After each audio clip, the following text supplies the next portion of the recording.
بسم اللہ الرحمن الرحیم۔ السلام علیکم۔ ایک بہت اہم اور عظیم نماز جس کی احادیث میں بڑے فضائل وارد ہوئے ہیں وہ صلاۃ التسبیح ہے۔ اس نماز کی ادائیگی میں تقریباً آدھا گھنٹہ لگتا ہے، لیکن فضائل اس قدر زیادہ ہیں کہ اگر پورا دن بھی لگ جائے تو زیادہ نہیں۔ اس کی اہمیت کا اندازہ اس سے لگایا جا سکتا ہے کہ اس کے بارے میں آپ صلی اللہ علیہ وآلہ وسلم نے فرمایا، صلاۃ التسبیح اگر ممکن ہو تو روزانہ ایک دفعہ پڑھو،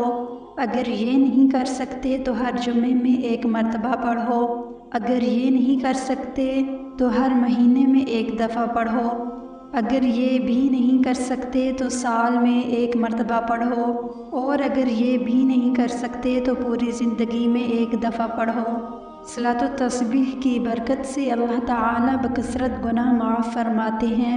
احادیث میں اس کثرت کی کئی مثالیں ذکر کی گئی ہیں۔ حضرت اکرمہ رضی اللہ عنہ نے حضرت عبداللہ بن عباس رضی اللہ عنہ کا قول نقل کیا ہے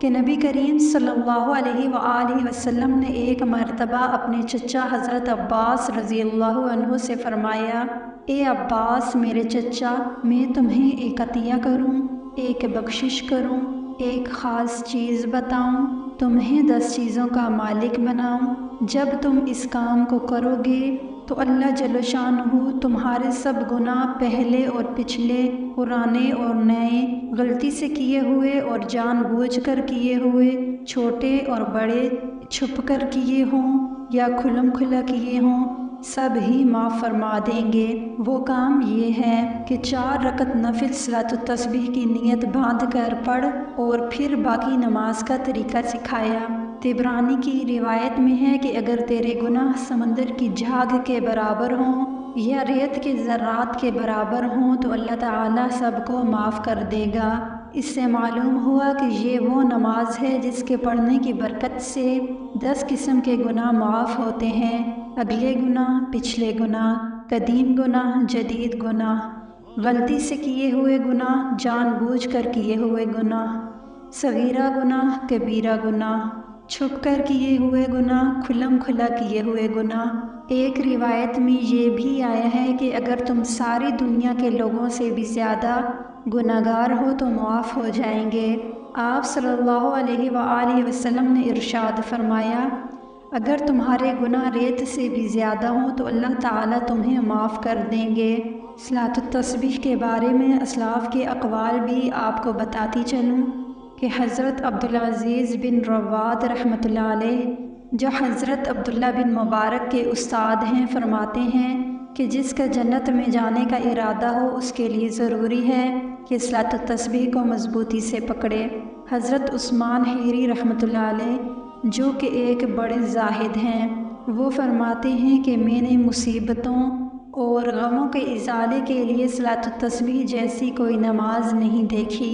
علامہ تقی الدین رحمۃ اللہ علیہ فرماتے ہیں کہ جو شخص اس نماز کی فضیلت اور اہمیت کو سن کر بھی غفلت اختیار کرے وہ دین کے بارے میں سستی کرنے والا ہے، صلحاء کے کاموں سے دور ہے، اس کو پکا آدمی نہ سمجھنا،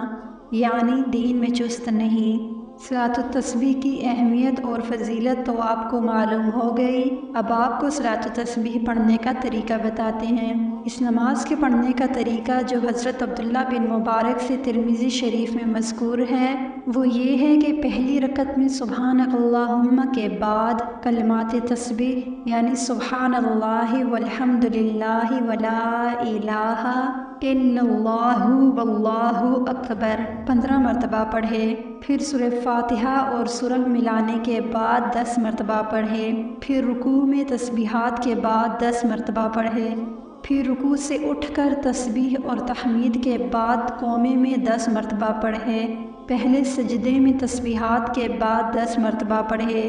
جلسہ یعنی دونوں سجدوں کے درمیان جب بیٹھے تو 10 مرتبہ پڑھے،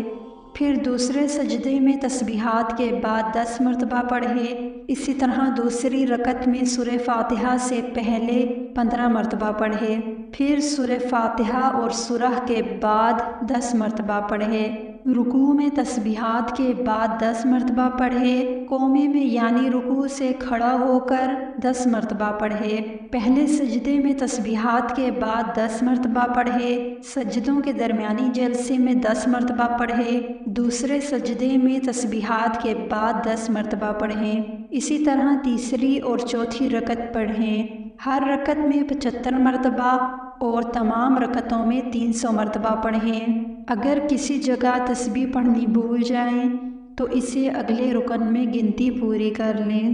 امید ہے آپ کو صلاۃ التسبیح کا صحیح اور آسان طریقہ سمجھ میں آ گیا ہوگا۔ پھر بھی اگر کوئی سوال ہے تو کمنٹ میں ضرور پوچھیے۔ حاضر ہوں گے ایک نئی ویڈیو کے ساتھ، تب تک اللہ نگہبان۔